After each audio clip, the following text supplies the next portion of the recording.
warm welcome from our side. After the quick introduction of the speakers, it might make sense to have a look on today's agenda. We basically split the agenda in 4 sections, and after having a quick introduction about AVL and Tributech, we have the 3 major parts of this presentation where we want to dive deeper into the current situation, the legal context of the battery passport, why AVL is engaged. Secondly, the technical view and the scope and the hands-on demo, and thirdly, the best practices and experiences we made in our own application in the Battery Innovation Center of AVL and the scope of the Digital Battery Passport before coming to the summary and your questions. Right, quick view on AVL at a glance. AVL as one of the leading mobility technology companies for development and simulation and testing in the automotive industry and other sectors, has basically a broad portfolio of high-end methodologies and technologies in vehicle testing, in vehicle development, simulation, virtualization, and test automation.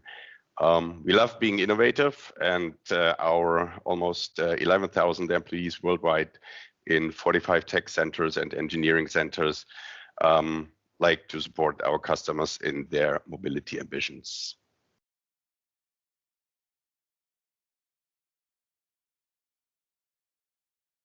Thomas? Perfect. So also, nice afternoon from my side. My name is Thomas, CEO at Tributech. Our company was founded in 2018. We are an Austrian technology company headquartered in Linz. We are specialized on a data security technology that allows a company to monitor integrity and authenticity of data, which we have already adopted globally across several industries in the EU, UK, US, but also in the Middle East, mainly focusing on energy manufacturing and automotive at the moment. And we collaborate with trusted global industry leaders as AVL to provide secure digital platforms that solve relevant business problems on the market. Looking forward to the webinar today.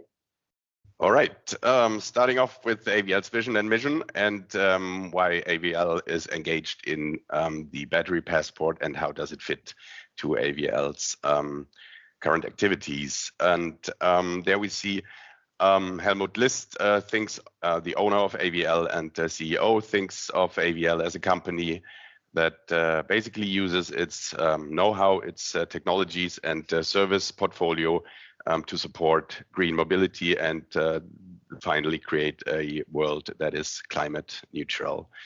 In this sense, the battery passport basically fits very well to AVL's vision, and it is only a logical step that we kind of leverage and combine our innovation mindset with the regulatory understanding that we have, as well as the application know-how, in order to help finally our customers in creating an added value, while on the other hand meeting those regular requirements, which we'll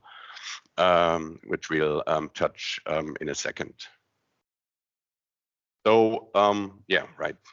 Coming to the regulatory requirements and where do they derive from? In 2019, the European Commission launched the European Green Deal as a set of policy initiatives. And the objective of the Green Deal was, or still is, to establish a roadmap to become climate neutral in 2050 and reduce greenhouse gas emissions by 55% in 2030, I think compared to the year 1990. That's the base year. And after the European Green Deal, there is the Circular Economy Action Plan, which was adopted by the Commission 1 year later in 2020 as one of the major building blocks of the Green Deal and Europe's agenda for sustainable growth. And part of this Circular Economy Action Plan is to make sustainable products the norm of the EU, and also to promote circular economy.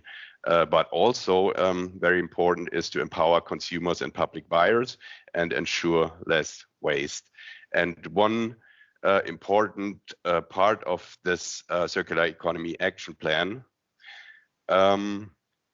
is the Digital Product Passport, with the goal of collecting product information throughout the entire value chain and make these information accessible, but also improve traceability of products, for example, facilitate the verification of product compliance by national authorities, and enable the tracking of material of concern throughout the life cycle, and in the end support the circularity.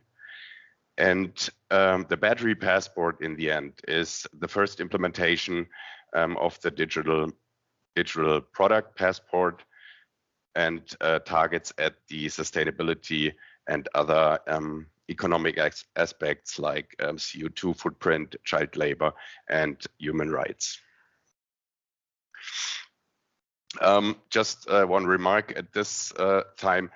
Other passports, for example, for intermediate products like iron or steel or aluminium, chemicals, plastics, etc., or end-use products like electronic products, textiles, ceramics, etc., are likely to come in the future and will be part of this digital product passport. Sorry for that. Right, what we see here is basically the genesis, the history, the complex history resulting in the digital battery passport. And what's the essence of all this regarding the battery? There we see, if you click further, Martin, we see the blue, the highlighted text in blue, that is basically directly affecting the digital battery passport. That means that carbon footprint must be accessible in 2025. 2027, the digital battery passport is mandatory for large batteries above 2 kilowatt hours, both for industrial as well as the automotive use. And finally, maximum carbon footprint for batteries, as well as minimum recycling levels that will come in the future. So what are the details of this digital battery passport, and how can a battery passport be basically subscribed or defined? Again, the goal is to responsibly manage the battery value chain and the battery production. But also, as a side note here, it is important to mention that there is something beyond the legal requirements here. It is about, for example, creating business through circular economy business models, like service or repair-based models, for example. But it's also for consumers making more informed decision. And in this context, the battery passport and the legal requirements, there can also be a chance, for example, for the battery producing companies. For example, can a battery passport be used as or established as a new communication channel? It means that there is an additional touch point with the customer, with the buyer, and in the end, it can be a chance to improve, for example, the customer relationship, or protect the batteries, the products, against fraud or counterfeiting. Right. The definition of the digital battery passport. In this context, it is basically a digital twin of the battery that contains all the relevant information that is produced throughout the battery life cycle. And therefore, all the stakeholders involved and the actors across the battery value chain need to collect and share the relevant data during this process. And this digital representation, the digital twin, the battery passport, must then be made available to the end user in order to support these informed decision-making process in the end. Right. After a quick overview on the legal side and the definition of the battery passport, we'll jump into the details and have some sort of a technical view, technical in-depth view on the battery passport and the scope of it. Yes. Perfect. Thank you for the initial overview. I would like to give you now a more technical perspective on the digital battery passport. So from a value chain perspective, we focus on basically the second half of the value chain, focusing on the battery producer and the OEM, which are basically the responsible organizations then for putting it on the market. Basically, providing a platform for these target group comes with then several challenges we identified during the project. So the initial challenge was first, and this comes with a lot of regulatory requirements, is how to translate a technical legal requirement into a technical specification and how to monitor changes on new requirements that you are ongoingly provide the best solution for the customer. Second one is achieving a fine-grained tracking of the CO footprint. A battery is a complex product with a lot of suppliers, a lot of components.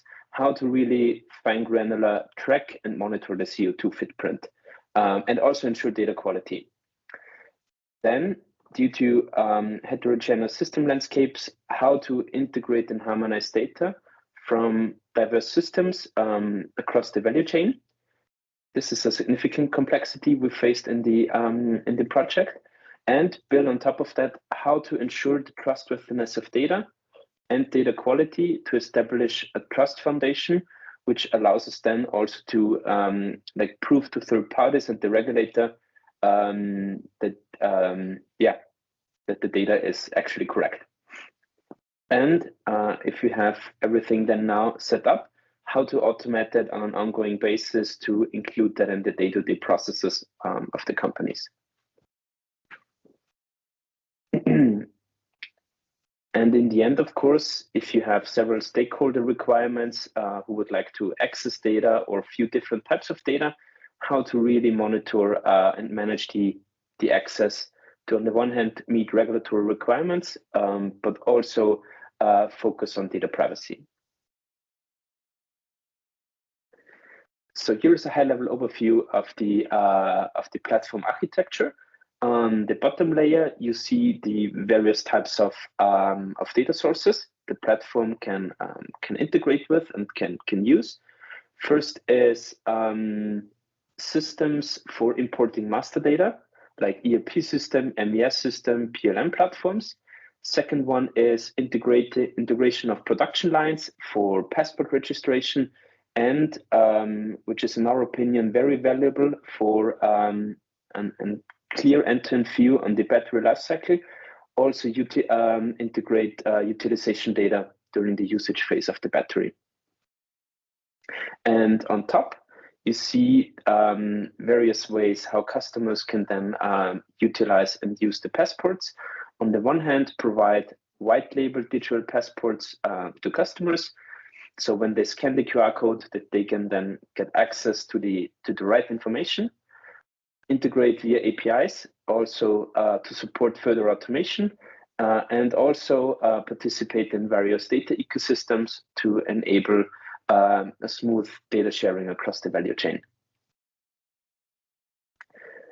On the next slide, we see the core features that enable this type of benefits for the customer.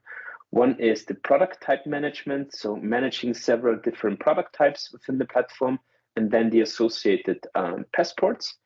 Automated passport generation to ease the ongoing operation. Then product event tracking, really across the whole life cycle of a battery itself. Then the fine granular CO2 footprint tracking. You will see that later also in the live demo. Then the validation and compliance rules, and our unique blockchain-based data notarization, allowing the technical proof to third parties that the data is tamper-proof and trustworthy. And last but not least, white labeling digital passports, and also integrating IoT/OT systems for covering the end-to-end life cycle of a battery. So how does this work in practice? First is we connect the relevant data sources from the manufacturer, several suppliers, and IoT systems. Then second, we validate and notarize data to ensure compliance and security from step one. Third is then generating the digital passport in a fully automated and scalable way. And then four is then providing then the end customer the access and distribute data to the relevant stakeholders. So now I would like to give you a hands-on view on the platform. So here we can see the digital battery platform, and we start basically with the different product types. As an example, here is a list of several product types that have been already added to the platform. And for example, we select this one, edit product type, and see here on the first view all the relevant master data, also the information of the CO2 footprint, then the relevant configuration, and associated documents that can be linked to this product type. And in the end, final review and an approval step in the end to create the cryptographic proof for then securing the data along the life cycle and provide the integrity and authenticity validation capabilities. And with that step, product type is created and passports can be added to the platform. So next is then the view on product passports. For example, we selected here the battery pack 98 kilowatt hours, and see here then all relevant details about the product itself, all the necessary documents, also including some dismantling information, for example, then for the recycler, a detailed view on the CO2 footprint in more detail, and several product events that have been already associated with this specific battery passport. So very clear and easy to use platform, giving all the necessary information to the different stakeholders, if it's an battery manufacturer, OEM, but also end customer, who can then, by scanning the QR code, access the relevant information. Thank you. Thank you for the live demo. One part is the regulation, as Udo said, and we have seen the live system running from Thomas. And what we did in addition is we have at AVL a small scale battery production, what we call the Battery Innovation Center. This is a small-scale battery production facility here at our headquarters. And this is on one hand that we are doing research on processes, on improving the battery production processes. We also do small-scale production of batteries in this Battery Innovation Center, and this gives us the chance to test and validate our battery passport platform in a live productive environment. And that is what we have done and what we have implemented, we use this software platform and integrate it into the several production stations. So on one hand, we have the CO2 coming from the supply chain entered in the system, and on top of that, we are creating a live link to our stations, to our production stations like welding, module stack assembly, and the gluing station. And we are recording the energy consumption and therefore the generated CO2 and can implement it into the system. On the right-hand side, we see such a product CO2 footprint as we have seen it also in the live demo out of the system, which then at the end sums up to the total CO2 footprint of a battery.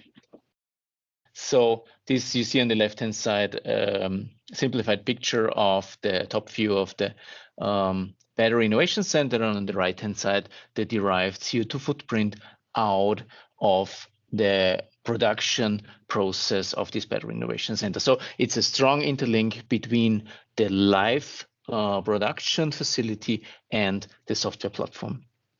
So what do we offer? So this is the starting point. What do we offer as part of our portfolio to customers is that we are offering the infrastructure and hosting. So we would take over the infrastructure and hosting, because one part is to implement the system, and on the other hand, we need to make sure that the IT systems are implemented at the right place, and that the interconnection is done to ERP systems and others, like Thomas has shown before.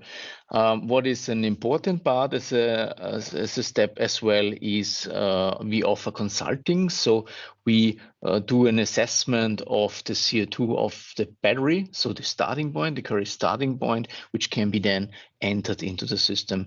On top of that, we offer value-added services like lifetime management for the battery. Then the integration into the system, into your ecosystem. So our intention is to have the proper interfaces to other systems in your data environment, as well as supply data, and to integrate it in the best way with the battery passport. Right, and last but not least, we are steadily monitoring the legislation and update our software platform and application accordingly if there are any changes to the battery regulation. So the benefits is that we are compliant with the battery passport of AVL. You're compliant with the EU battery passport regulation. You're reducing the efforts on data acquisition. We are controlling security and compliance risks, building on future-proof system as we update all the time according to legislation changes. We're managing the master data. We're protected by blockchain technology in the background. We create interfaces, so the approach is not to have all in the system, but to enable the battery passport to interlink, to integrate to the IoT ecosystem, and compatibility with other data ecosystems like Catena-X and Gaia-X. So what is beyond the battery passport? A quick outlook is, and we strongly believe, like Udo mentioned at the very beginning with the regulation and the intention of the European Union, we strongly believe that the battery is the starting point, and other parts and components of the vehicle will follow. And probably, or most probably from our point of view, at the end, we will have a product and therefore a complete vehicle passport, where the CO2 footprint of the vehicle is tracked, is monitored throughout the whole life cycle, from raw materials over production, use phase, as well as until the end of life. And all the components need to combine and sum up into the overall CO2 footprint of such a vehicle passport. And the user will be able at the end to look at this passport and see what is the life history of his or her vehicle. So that brings me to the summary of our presentation for our webinar today before we go into the Q&A section. So the battery passport is compliant with the EU regulation of for the batteries. The battery regulation will come into force by early 2027. So there is time, but we should use that time. We should use the time to implement the passports and to first pilot phases and implementations. The battery passport connects data sources, validates and notarizes the data, generates the passport, and later on provides access to the customers and other relevant stakeholders among the value chain.